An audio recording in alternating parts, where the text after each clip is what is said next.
Le damos la bienvenida al diputado socialista Gonzalo Sibila. Un gusto recibirlo. ¿Cómo le va? ¿Cómo está? Un gusto, Ana María, estar con ustedes. Realmente el ambiente político estuvo conmocionado por esta decisión del presidente de la República de destituir al comandante en jefe del Ejército, Guido Manini Ríos. Hubo distintas opiniones. Hay quienes señalan que debió haberlo destituido antes por un conjunto de hechos que protagonizó el comandante en jefe del Ejército, que daba la sensación que estaba pidiendo casi, se podría decir que a gritos, ser destituido. Sí, a ver, yo primero es una decisión que apoyo completamente. Creo que el presidente hace lo que tiene que hacer. El comandante se extralimitó absolutamente en sus funciones, obviamente vulneró la Constitución de la República y un gobierno democrático no puede dejar pasar una situación así, ¿no? Nosotros vivimos en el Uruguay momentos muy duros con una dictadura cívico-militar en la cual el aparato militar se fortaleció mucho y también asumió cierta impunidad, ¿no? que gobiernos posteriores también legitimaron. Es decir, acá las Fuerzas Armadas decían y hacían cosas que no les competían. Y me parece que el presidente hace lo que tiene que hacer. Nosotros particularmente pensamos que es una medida que debió tomarse ya antes, que había motivos para tomarla. De hecho, lo planteamos en el seno del Partido Socialista, se lo planteamos al compañero presidente de la República también. Y obviamente son decisiones que toma el presidente en los momentos en que él estima conveniente.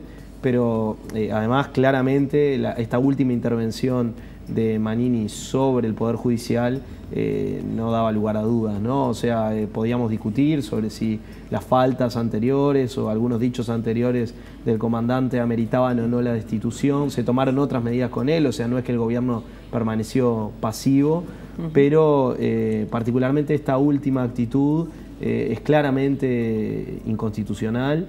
El presidente hizo lo que tenía que hacer. El ministro de Defensa en esto ha jugado un papel también muy importante. Nosotros lo queremos reivindicar porque el compañero Jorge Menéndez, desde que asumió en el ministerio, también en lo que respecta a la relación con las Fuerzas Armadas, a los límites claros en los que tienen que actuar las fuerzas con una conducción civil, política, que es la del presidente y el ministro, ha tenido muchísima claridad y muchísima firmeza. ¿Es constitucional que Guido Manini Ríos a partir de ahora se pueda dedicar a la política? ¿Puede ser, por ejemplo, candidato presidencial? Porque bueno, se señala que hay como distintas bibliotecas sobre esto, ¿no? La orgánica militar señala que una vez que renuncia podría ser candidato. ¿Es así? Bueno, sobre esto, como vos decís, hay distintas interpretaciones. Nosotros hacemos la lectura de que no, de que hay un periodo claramente establecido en el cual él no puede intervenir políticamente, pero como todo, esto es objeto de discusión, de interpretaciones, y bueno, en los próximos días se debatirá seguramente sobre este tema en el país. Creo que también que se esté discutiendo esto habla a las claras de una intención del comandante de hacer política, y de alguna manera lo venía haciendo desde el lugar en el que estaba. Entonces esto es lo peligroso, ¿no? Cuando un comandante en jefe, que en este caso además se trata de una fuerza que tiene armas, que tiene un determinado poder específico, juega en el terreno de la política partidaria, aunque sea de manera indirecta, está infringiendo normas que hacen a mantener un Estado de Derecho, una república en su sentido más elemental, ¿no? Porque por algo están establecidas esas inhibiciones. El poder específico de las Fuerzas Armadas es grande y por esa razón no puede intervenir en política partidaria. Ahora, que se esté pensando en este momento y que haya ciudadanos que están valorando la posibilidad de que él sea candidato y que él de alguna manera esté también especulando con esto, habla de una intención que no es nueva, que viene de atrás y que me parece que es muy preocupante. En una América Latina donde además el poder de los militares, de ciertos sectores, además de los militares, porque no estamos hablando de que las Fuerzas Armadas tienen esta vocación en general, sino de algunos sectores que mantienen, parece, cierta nostalgia también de alguna intervención política mayor que tenían en el pasado. El vínculo de estos sectores con sectores reaccionarios, de ultraderecha, vinculados al poder económico, vinculados a un poder religioso tradicional y conservador, están jugando un papel importante. Entonces creo que es algo que tenemos que mirar cuidado, y nosotros los socialistas lo miramos con mucha alerta también. No pasa también, porque creo que, quizás no me equivoco si digo que usted estaba haciendo referencia concretamente a Brasil. El presidente, bueno, es un capitán retirado, el vicepresidente de la República es un general, que además se señala, por lo menos así dicen los analistas políticos brasileños, es un general de mucho poder dentro de las Fuerzas Armadas brasileñas. Quizás eso explique de alguna manera que las Fuerzas Armadas brasileñas no se le reforme sus cajas, ¿no? Es decir, hay una reforma de la seguridad social en curso en Brasil, pero que no involucra a los militares. Ustedes haciendo referencia a Brasil, pero también hay que ver qué es lo que pasa en gobiernos que se definen como de izquierda o progresistas, y estoy pensando en Venezuela y estoy pensando en la propia Nicaragua, que hoy sostienen su mandato, democracias que han mutado a sistemas autoritarios, interviniendo en el Poder Judicial, disolviendo parlamentos, y lo hacen sobre la base de la fuerza que le da las Fuerzas Armadas de su lado. Por algo Guaidó, un día sí y otro también, busca que los militares se rebelen y se den vuelta en Venezuela, y Maduro les da poder dentro del gobierno precisamente para mantenerlos y sujetarlos, por decirlo de alguna manera, ¿no? Sí, a nosotros nos preocupa la militarización en cualquier caso, y ese es un aspecto con el que hemos sido muy críticos. En el caso de la deriva que ha tomado el proceso venezolano, y en el caso también de la deriva que ha tomado el proceso nicaragüense, un proceso que por la historia de la revolución sandinista para nosotros es muy caro. A ver, José Pedro Cardoso fue un bastión de la defensa de aquella revolución, y para nosotros ver esta situación actual es realmente muy triste y muy doloroso, ¿no? Y el papel de los ejércitos, de las Fuerzas Armadas, en la conducción del gobierno es algo que nos preocupa. Nosotros no somos tampoco necios en ignorar las diferencias que existen en los procesos políticos, ¿no? Y sin duda que en muchos procesos de cambio social también sectores de las Fuerzas Armadas jugaron un rol. No estoy hablando de estos procesos en particular, sino de procesos anteriores, pero cuando se empieza a visualizar un ejercicio directo del poder político por parte de las Fuerzas Armadas como corporación, digamos, incidiendo directamente en la toma de decisiones, preservando también privilegios, utilizando de manera clara también la fuerza para disciplinar a opositores o a sectores que no comparten la línea del gobierno, eso es algo que nosotros en ningún caso podemos compartir. Nos parece absolutamente criticable en cualquier situación. Sean militares que apoyan a un gobierno progresista, sean militares que apoyan a un gobierno de derecha o de centro derecha. De donde sea, y además tendríamos que discutir en todo caso si un gobierno progresista podría proceder de esa manera. Yo creo que no. Por lo menos creo que un gobierno de izquierda, un gobierno de transformación que tiene una vocación de construir una sociedad más libre, más justa, más solidaria, no lo puede hacer desde ese lugar. Otro tema que es de actualidad y que sigue teniendo como mucha repercusión, ¿cómo vio el Día Internacional de la Mujer, el 8M, la manifestación que se dio en Montevideo? ¿Qué evaluación se hace desde el punto de vista político? Porque bueno, en ese movimiento de mujeres, en ese movimiento social, hubo muchas consignas, muchas perspectivas. Bueno, para mucha gente un poco desilusionante en esas consignas, ¿no? ¿Cómo lo evalúa usted? Yo creo que lo que hay que rescatar es que hay una inmensa movilización, que no es solo en el Uruguay, es una movilización mundial de las mujeres en una lucha absolutamente justa, y yo diría que es la lucha más vieja por transformar relaciones de desigualdad y de opresión, ¿no? O sea, la opresión de los varones sobre las mujeres es la más vieja que existe en la humanidad, y eso necesita ser denunciado y necesita ser transformado. Yo creo que a partir de la emergencia de estos movimientos diversos, como vos decís, donde conviven posturas diferentes, perspectivas diferentes, a veces métodos de acción o plataformas que podemos no compartir, porque esto sucede en cualquier movimiento diverso y amplio. Compartimos algunas cosas, otras cosas no compartimos, y lo mismo le sucede a otros respecto capaz que de cosas distintas a las que pensamos nosotros.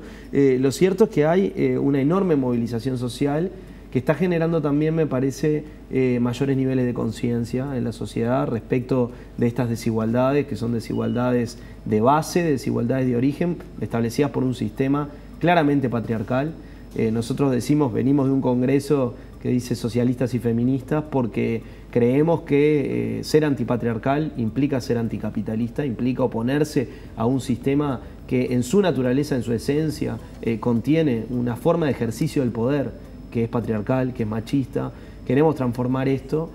Obviamente que conviven dentro del movimiento feminista miradas distintas también a esta, pero la movilización en sí nos parece un hecho maravilloso. La verdad es de lo mejor que le ha pasado a la sociedad uruguaya en el último tiempo y a la sociedad mundial en el último tiempo, el movimiento de mujeres tomando este protagonismo.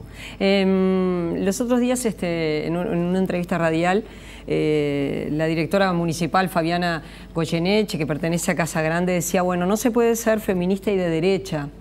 Y bueno, ¿es así? ¿No se puede ser feminista de derecha o no se puede ser feminista y conservador? ¿Cómo lo vería usted? Yo creo que comparto esa afirmación de Fabiana. Yo creo que no se puede ser feminista y de derecha. Tampoco digo que todo aquel que sea feminista tiene que entender el feminismo como lo concebimos nosotros y que bueno, y que sin socialismo es muy difícil construir una sociedad antipatriarcal, o más bien no es posible. Eso es parte de una discusión. Ahora, ser feminista y de derecha, ser feminista y ser conservador, a ver, yo creo que la derecha tiene por naturaleza, por concepción más elemental, mantener el status quo. Y la verdad que si algo están tratando de hacer estos movimientos es transformar ese status quo, es cambiarlo. No quiere decir que voten al Frente Amplio. A ver, esta es otra cosa distinta, ¿no? Trayéndolo a la política partidaria, las opciones electorales de las personas pueden ser muy diversas y nadie va a pretender embanderar un movimiento social, flaco favor le haría, con un partido político. No es eso, pero en términos ideológicos, en términos de impulso de cambio, de impulso transformador, yo creo que no se puede ser feminista y de derecha. ¿Cómo se siente con ese corte que se lee en los análisis políticos, en las crónicas periodísticas, que en el Partido Socialista hay una división que no es nueva entre ortodoxos y renovadores? ¿Usted estaría representando a la ortodoxia socialista y Santiago Soto sería parte de la renovación? Tener dentro del Partido Socialista, que llevan como candidato un único candidato, en eso es Daniel Martínez, pero que tienen distintas miradas de la realidad. Para darle una idea a la gente, como que usted estaría más cerca del MPP, por decirlo de alguna manera, y Santiago Soto estaría más cerca de Danilo Astori y el Frente Liber Seregni. ¿Cómo se siente en ese corte? Bueno, es un corte totalmente falso, ¿no? Totalmente falso. O sea, eso no es así. Este último comentario que vos hacías, que es verdad, muchas veces se trata de colocar las cosas en esos términos, uno más cerca del MPP, otro más cerca del Frente Liber Seregni. Yo no puedo hablar por otros compañeros, nosotros particularmente no tenemos una especial cercanía con el MPP respecto de otros sectores del Frente Amplio. Somos muy críticos de algunas cuestiones que han planteado compañeros del MPP, incluso desde la política pública en el gobierno, política de seguridad, en política de defensa, en política económica, donde muchas veces se ha sostenido entre el MPP y el Frente Liber Seregni un acuerdo muy fuerte. Coincidimos en otras cosas con los compañeros del MPP, podemos coincidir en otras cosas con los compañeros del Frente Liber Seregni, del Partido Comunista, de Casa Grande, de las distintas expresiones que existen en el Frente, y tenemos muchas posibilidades de construir caminos juntos, ¿no? Ellos también han planteado reiteradamente diferencias con visiones del Partido Socialista, cualquiera de estos grupos. Entonces, en esto no hay una cuestión de algunos más cercanos al MPP, claramente no es así. Claro, ¿y usted en qué sería diferente de lo que plantea? ¿Por qué aspirar a la Secretaría General? ¿Por qué se llega a esta interna? ¿Por qué esta competencia? ¿Qué tiene usted de diferente? Nosotros somos socialistas, en el partido hay definiciones que obviamente nos abarcan a todos, pero tenemos formas distintas de comprender ese camino, ¿no? Y eso me parece que está a la vista. Yo te diría que si hay que marcar algunas cuestiones que claramente son diferentes y que tienen que ver con proyectos distintos de partido, lo primero que hay que decir es que esto no es dicotómico. O sea, acá no hay blanco y negro, acá hay muchos colores en el Partido Socialista, hay diversidad. Entonces las dos candidaturas no expresan como a veces se quiere decir, toda esa complejidad de la interna, de la discusión. Los socialistas pensamos con cabeza propia, entonces hay tantas visiones como socialistas, pero claramente hay corrientes dentro del partido y hay miradas diferentes. Yo te diría que una cuestión central es el papel que le damos a la lucha social, por ejemplo. Para nosotros es muy importante que la política del partido no se reduzca solamente a la acción del gobierno. La acción del gobierno es clave.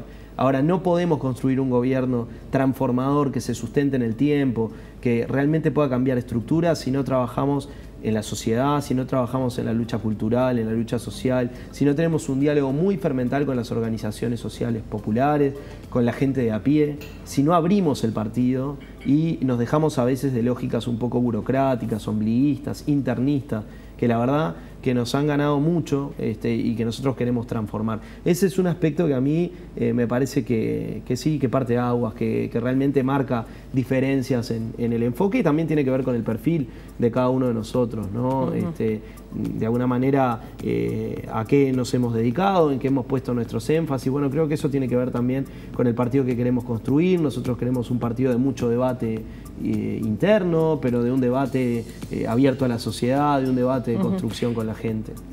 La última. En un gobierno del Frente Amplio, si el Frente Amplio gana la elección, ¿usted se inclina porque el Frente Amplio introduzca cambios en su política tributaria? ¿Usted está entre los que se alinea a decir hay que aumentarle los impuestos a los que más tienen, a los más ricos? ¿Hay que ir hacia una transformación de esa estructura tributaria o no? Sí, claramente sí. El partido tiene una definición en ese sentido desde hace mucho tiempo. Capaz que no es el mismo el énfasis con el que lo defendemos algunos compañeros u otros compañeros o compañeras esta posición. Para nosotros es muy claro que este es un tema central. Se trata de tratar de aliviar la carga tributaria sobre trabajadores y sobre sectores de pequeños y medianos productores que a veces tienen dificultades para producir en el Uruguay y de gravar más a los sectores que concentran mucha riqueza en el Uruguay. Se han hecho cosas muy importantes con la reforma tributaria, pero nosotros creemos que en materia de impuesto al patrimonio, de un impuesto a las herencias que tenemos que tratar de generar, grandes herencias estamos hablando, que son elementos, como está muy estudiado, ahora hay largos estudios de Piketty, por ejemplo, sobre eso, elementos muy importantes en la reproducción de la desigualdad. Bueno, para nosotros alterar esos parámetros de reproducción de la desigualdad es clave y la cuestión tributaria es importante. No es la única, claramente, ¿no? Claro. Tenemos que transformar las formas de producir, tenemos que introducir un componente mucho más social en la economía, con la economía social, con el cooperativismo. Tenemos que apostar a sectores que incorporen tecnología, que incorporen conocimiento, que agreguen valor. Todo eso es distribuir riqueza también desde el pique, desde la base del proceso productivo. Pero también tenemos que trabajar sobre los temas tributarios y sobre los temas de gasto público, priorizando siempre la inversión social dirigida a generar servicios más democráticos, universales, en los que todos los ciudadanos y ciudadanas puedan estar adentro, estar contenidos.